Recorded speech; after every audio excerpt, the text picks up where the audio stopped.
सरकार की नौकरी ही अनुसूचित जाति जनजाति समाज के लोगों के लिए वरदान बनकर के आया। और ये बाबा साहब अम्बेडकर की लेखनी के 22.5% का जो उन्होंने व्यवस्था की है उसका परिणाम है। 98% की आबादी के हक को मार करके 2% लोग अब ज्यादा दिन तक एंजॉय नहीं कर सकते। जब तक सामाजिक गैर बराबरी, आर्थिक गैर बराबरी दूर नहीं होगी तब तक ये लोकतंत्र आपका ज्यादा टाइम सरवाइव नहीं करेगा। वो चीजें आज देखने को सामने नजर आ रही है। कोई भी नेशनल मीडिया मैंने अभी तक देखा नहीं। आपकी गलती है ना, जिस जातिवादी मीडिया को आप नेशनल मीडिया कह रहे हैं, तो आप बुखार के दवाई को कैंसर का दवाई मान लीजिएगा, तो आपकी गलती है। चलिए ठीक है। आज 14 अप्रैल है, ऐतिहासिक दिन है। सोचिए, आप कल्पना कीजिए, मैंने आपको जो तस्वीरें आप दूसरे विंडो में देख रहे हैं, मैं इस समय पार्लियामेंट स्ट्रीट पर हूँ। देश के तमाम जिला, गांव, शहर, देश की राजधानी दिल्ली, और आपको बता दूं कि दुनिया का शायद ही कोई ऐसा देश होगा जहां डॉक्टर अंबेडकर की जयंती को नहीं मनाया जा रहा। और ये भी नहीं कि वो सिर्फ भारत के लोग होंगे, या ये भी नहीं कि वो शोषित वंचित समाज के ही लोग होंगे। अभी अभी खबर आ रही कि न्यू जर्सी में, जो अमेरिका में है, वहाँ इसको इक्वालिटी डे के नाम से मनाया जा रहा है। दिलीप मंडल ने ट्वीट किया है। तो दुनिया के लगभग देशों के कॉलेज, यूनिवर्सिटी जो सिंबल ऑफ नॉलेज है डॉक्टर अंबेडकर, उनको याद किया जा रहा है। भारत में इस समय मैं पार्लियामेंट स्ट्रीट पर हूँ। डॉक्टर अंबेडकर की सबसे ज़्यादा मूर्ति आप देखेंगे तो इस तरह से वो हाथ रहता है और एक संविधान रहता है। वैसे उन्होंने अखबार भी शुरू किया था 100 साल पहले। इस समय मैं लेट आया और मैं घुमा हूँ। यूट्यूब एक छोटा सा डिजिटल प्लेटफॉर्म है और इतनी उम्मीदें हैं लोगों को, इतनी संभावनाएं देखते हैं कि आप कल्पना नहीं कर सकते। मेरे साथ केपी चौधरी है। इन्हीं सब बातों को समझेंगे कि आखिर ये संघर्ष का दौर कब ख़त्म होगा, इस देश के 90-95% लोगों की हिस्सेदारी कब तय होगी, जिसको बाबा साहब का जो सपना था कि इस देश में सबको बराबर का हक हो और महिलाएं कम से कम, जो आधी आबादी है इस देश की, वो तो कम से कम बराबर हों ही। चौधरी साहब, आप अपना अनुभव बताइए कि आप पार्लियामेंट स्ट्रीट पर कितने सालों से आ रहे हैं, कर्मचारी के नाते और एसोसिएशन के प्रमुख के नाते? देखिए, जब विश्वनाथ प्रताप सिंह जी की सरकार थी उस समय बाबा साहब अम्बेडकर को भारत दिया गया था और उस समय ये सेंट्रल सेलिब्रेशन शुरू हुआ था। उसके बाद ये तभी से शुरू हुआ है पार्लियामेंट स्ट्रीट पर? जी। उसके बाद 92 से, जब बीबी से 1991 में। लेकिन लोग कह रहे हैं 30-40 नहीं, वो जो भी जानकारी है वो गलत है। 1991 में ये सारी चीज़ें शुरू हुई।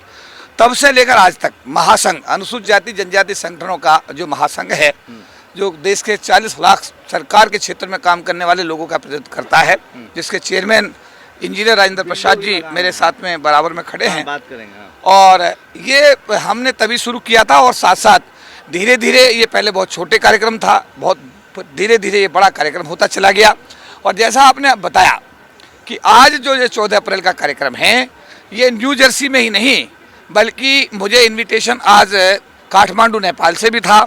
आज यूनाइटेड नेशंस में न्यूयॉर्क में भी ये कार्यक्रम बड़ा व्यापक स्तर पर सरकारी तौर पर इसको सेलिब्रेट किया जा रहा है और मुझे वहाँ पर आधिकारिक रूप से इन्विटेशन था। पूरे विश्व में आज बाबा साहब अम्बेडकर की जयंती को बड़े हर्षोल्लास के साथ मनाया जा रहा है। और बाबा साहब एक राष्ट्रीय नहीं बल्कि मैं कहूँगा कि वो अंतर्राष्ट्रीय एक व्यक्तित्व उनका जो है, उसको लोगों ने बड़ी खुशी से स्वीकारा है। और जो अभी भारत की आप बात करें तो भारत में तो साहब अगर देना मजबूरी है तो दिया जा रहा है और ना देने का कोई रास्ता निकल सकता है तो निकाला जा रहा है। मूर्तियां भी तोड़ी जा रही है। नहीं, मैं कहता हूं कि जितना अन्याय और अत्याचार भारत में किया जा सकता है उसमें किसी भी प्रकार की कोई कमी दूर दूर तक दिखाई नहीं देती। मैं कहना चाहता हूं, एक समय था देश में राष्ट्रीयकरण का दौर आया था और आज जब देश में निजीकरण का दौर आ गया तो सरकार क्यों नहीं ईमानदारी से निजी क्षेत्र में आरक्षण की व्यवस्था कर रही है।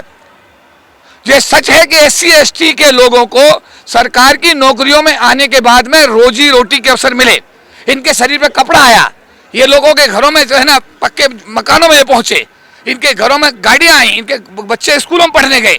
सरकार की नौकरी ही अनुसूचित जाति जनजाति समाज के लोगों के लिए वरदान बनकर के आया। और ये बाबा साहब अम्बेडकर की लेखनी के 22.5% का जो उन्होंने व्यवस्था की है उसका परिणाम है। साथ साथ उन्होंने जो लोकसभा और विधानसभाओं में 25% की व्यवस्था की, उससे भी थोड़ा लोगों 95% के लोगों के थाली में अगर आज रोटी है, शरीर पर कपड़ा है और सम्मान, डर से कोई सम्मान करता है, तो वो वजह है डॉक्टर अंबेडकर का संविधान। देखिए, निश्चित रूप से अगर आज जो भी कुछ हमको मिल रहा है, यानी कि मैं देश के 95%, जिसमें आधी आबादी महिलाएं, किसान, मजदूर, SC ST OBC जिन्होंने उनका नाम दिया, उनके थाली में खाना है, शरीर पर कपड़ा है और सड़क पर सम्मान है, तो वो संविधान की वजह से। आप डिसएग्री हैं, एग्री करते हैं? देखिए, मैं तो ये कहूंगा कि इस सत्य को जो आपने बोला है, अगर इस देश के लोग समझ जाएं, अखिलेश यादव जी इस बात का इंतजार अगर ना करें कि उनके सरकारी निवास को बिना धोया जाएगा क्योंकि वो OBC से थे, तब उनको समझ में आएगा वो हिंदू नहीं है। महिलाओं के बारे में अगर हिंदू कोड बिल पे, नहीं, आप हिंदू भी बने रहिए, आप हिंदू भी थे, हम तो SC ST OBC के लोग हिंदू थे, जाट गुर्जर पटेल मराठा हिंदू थे, लेकिन तो भी हम कलेक्टर CM नहीं बन सकते थे, SP DM नहीं बन सकते थे। निश्चित रूप से ये लेखनी बात धर्म की है ही नहीं, वो तो किसी धर्म के खिलाफ नहीं थे। मेरा दो यहाँ पे बिंदु है। एक तो हम लोग गरीबी की रेखा से ऊपर आए, IAS बने, IPS बने, मिनिस्टर बने, MP बने, MLA बने, उसमें हम लोग कोई ऐसा धर्म बताइए ना, सिख समाज में OBC और SC है ना, वहां भी उसको अधिकार नहीं मिल रहा था। मुसलमान में OBC और ST है ना, वहां भी अधिकार नहीं मिल रहा था। हिंदू में SC ST OBC है, किसान जातियां कै को जाट पटेल मराठा गुर्जर सुप्रीम कोर्ट में जज ये है। बात जो आप कह रहे हो, यही तो 95% से मैं कहूंगा तो 98% लोगों को समझने की जरूरत है, महिलाओं को समझने की जरूरत है, ये इस देश के सरदारों को समझने की जरूरत है, मुसलमानों को समझने की जरूरत है, क्योंकि जो कुछ भी मिल रहा है आज इस संविधान की वजह से मिल रहा है और संविधान बाबा साहब अम्बेडकर ने बनाया है। और जैसा प्रचार प्रसार सोशल मीडिया के माध्यम से हो रहा है, लगता है मनुस्मृति जो मानते हैं, जो मनुस्मृति को अपना संविधान मानते हैं, उन्हीं को बाबा साहब से दिक्कत होनी चाहिए, और तो किसी को दिक्कत नहीं है। निश्चित रूप से, बिल्कुल आपने सही कहा।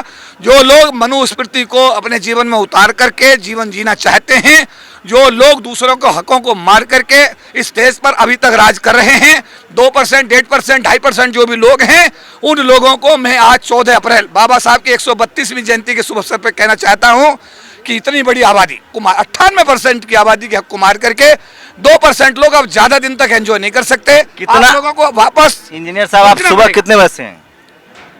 मैं सुबह 8 बजे आया हूँ और रात सुबह 1 बजे यहाँ से गया हूँ। और नहीं, रात में 1 बजे गए थे। सुबह ही हो गया ना, हाँ, सुबह सुबह 1 बजे और गया फिर हूँ कितने बजे आए? और मैं 8 बजे यहाँ पे आया। कितने लोग, आप अंदाजा ला के बताइए, कितने लोग आपकी नजरों से क्रॉस किए होंगे? मेरे विचार से करीब करीब मेरा अंदाजा 3 लाख के करीब लोग गुजरे होंगे। आप कितने साल से यहाँ आ रहे हैं? मैं यहाँ पे 97 से कंटिन्यूस आ रहा हूँ। आप तो 1 साल मेरे बाद से आ रहे हैं, मैं 96 से आ रहा हूँ। मैं 97 से। आप कहाँ के रहने वाले हैं? मैं हरियाणा से रहने वाला हूँ। आपको पहली बार कब पता चला? पहली बार जब हम अपने जो फेडरेशन, ये कन्फेडरेशन बना था 97 में, तब हमारी जागरूकता बढ़ी। उससे पहले हमें मैं बाकायदा दिल्ली आया था 95 में पढ़ने। 96 में मुझे यहाँ के बारे में पता चला, लेकिन मैं मीडिया में नौकरी करता था, टेलीविज़न में नौकरी करता था, तो खबरों के लिए कभी नहीं आ सकता था, आ भी नहीं सकता था, मेरी हैसियत भी नहीं थी। लेकिन मैं एक SC ST OBC के नाते, एक किसान के नाते यहाँ आता था, और सोचिए कारबा कितना बढ़ गया है। 5 साल 6 साल से तो मैं रिपोर्टिंग कर रहा हूँ।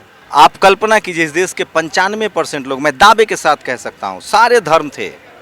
कोई धर्म भारत में नया नहीं है। इस्लाम भी था, सिख, गुरु नानक साहब के विचार भी थे, हिंदू धर्म भी था, बुद्धिज्म भी था। लेकिन आज़ादी से पहले, संविधान लागू होने से पहले, इस देश के जाट पटेल मराठा गुर्जर, उनके महापुरुषों को ख़त्म कर दिया गया। इस देश के किसानों से के बच्चों को मजदूर बना दिया गया। SC ST OBC को तो शूद्र और अछूत बना दिया गया था। मनुस्मृति की जिस व्यवस्था में डॉक्टर अंबेडकर ने संविधान लिखकर इस देश के 95% लोगों को मुक्ति का मार्ग दिखाया। इस देश की आधी आबादी महिला, चाहे वो किसी जाति किसी धर्म की थी, उनको पिता और पति की संपत्ति में अधिकार नहीं था। आज इस देश की राष्ट्रपति के पद पर एक ट्राइबल समाज की महिला है। इस देश के उपराष्ट्रपति के पद पर एक किसान समाज का, और प्रधानमंत्री खुद अपने आप को पिछड़ा क्लेम करते हैं। ये कल्पना कर सकते हैं, जिस देश में जाति, राजा के पेट में राजा पैदा होता था, जिस देश में पढ़ने लिखने, नौकरी, संपत्ति का अधिकार एक धर्म विशेष के ही नहीं, धर्म नहीं कह रहा हूँ मैं, जाति विशेष के लोगों का अधिकार था। आप हिंदू हो सकते थे, लेकिन आपको संपत्ति का अधिकार नहीं था, पढ़ने लिखने का अधिकार नहीं था। बाबा साहेब ने आपके धर्म को भी सिक्योर किया है अपने संविधान में। भारत के संविधान में आप किसी भी धर्म को मान सकते हैं, आपका अधिकार है, फंडामेंटल राइट्स है। वहीं आप किसी भी धर्म के हो, आप सिख हों, हिंदू हों, आप क्रिश्चियंस हों, या किसी भी धर्म के मानने वाले हों, आपके संवैधानिक अधिकार SC ST OBC के रूप में संविधान में दर्ज है। सोचिए इस देश में कितना कुछ बदला है। आज इस देश का हर आदमी सपना देखता है कि मैं CM PM बन सकता हूँ, मैं SP DM बन सकता हूँ, तो वो बाबा साहब का संविधान है और ये तभी मुल्क मजबूत बनेगा। KP चौधरी साहब भी हैं और एक तस्वीर जरा दिखाइए और सोचिए इस देश का शायद ही कोई गांव, कोई राज्य, कोई जिला हो, कोई शहर हो जहां इनकी जयंती नहीं मनाई जा रही है। तो क्या कहेंगे आप लोग? बाबा साहब को लोगों ने एक धर्म और एक जात में समेट दिया। हाँ, निश्चित रूप से आपने सही कहा, जाति और धर्म तक उनको सीमित कर दिया है, जबकि वो भारत राष्ट्रीय नहीं अंतर्राष्ट्रीय उनका व्यक्तित्व है और पूरे विश्व में उनको विशेष सम्मान मिला हुआ है। और मैं आज आपके टीवी चैनल के माध्यम से आज इस देश के वो लोग जो मनुस्मृति के माध्यम से भारत के संविधान को बदलने की सोच रखते हैं, मैं उनसे आज ये कहूँगा कि आप अपनी सोच को बदल लें, वरना इस देश का 98% जो आबादी है जो बाबा साहब के संविधान को प्यार करती है, बाबा साहब का सम्मान करती है, वो ऐसा करने की इजाज़त कभी आपको नहीं देगी। क्या कहेंगे आप लोग? मैं इसको दो पार्ट में कहना चाहूँगा। अगर माननीय कांशीराम जी नहीं होते तो बाबा साहब की विचारधारा को इन्होंने काफ़ी बहुत पहले रसातल में दफन कर दिया होता। उन्होंने जो मूवमेंट पूरे देश में खड़ा किया और उनकी विचारधारा को फैलाया। बाबा साहब की दो चीज़ें बहुत इम्पोर्टेंट थी। जब तक सामाजिक गैर बराबरी, आर्थिक गैर बराबरी दूर नहीं होगी, तब तक ये लोकतंत्र आपका ज़्यादा टाइम सरवाइव नहीं करेगा। वो चीज़ें आज देखने को सामने नज़र आ रही हैं। लोग लोकतंत्र की बात कर रहे हैं, लोग कॉन्स्टिट्यूशन की बात कर रहे हैं। अगर ठीक तरीके से ईमानदारी से सरकारों ने ईमानदारी निभाई होती तो आज इस देश में लोग मुफलिसी में नहीं जी रहे होते, बेरोजगारी के आलम नहीं झेल रहे होते। और शिक्षा का जो हशर हुआ है, शिक्षा का जितना पतन हुआ है, बाबा साहब का पहला प्रथम यही था, इस देश को सबसे पहले करना है। सबसे ज़्यादा बजट सबसे खुशी की बात है कि इस कार्यक्रम में महिलाओं की बहुत अच्छी भागीदारी रही है। कुछ महिलाएं भी यहाँ हैं, बराबर संख्या में हैं। आप लोग कब से आई हुई थी यहाँ? पहली बार आई हूँ। पहली बार आई हैं। तो सोचिए, आप कल्पना कीजिए कि आज अगर मैं लिख के दे सकता हूँ, अगर संविधान नहीं होता। सर, मैं आज सभी लोगों को ये बताना चाहता हूँ कि जो लोग ये कहते हैं कि बाबा साहब सिर्फ एक जाति धर्म के लिए काम किया है, मैं उनको ये बोलना चाहता हूँ कि 1950 से पहले इस देश के अंदर किसी महिला को पढ़ने लिखने का अधिकार नहीं था। आज इस देश की राष्ट्रपति जो है कि राष्ट्रपति के पद पर बैठी हुई हैं और पायलट चला रही हैं, रेल चला रही हैं, सब कुछ कर रही हैं।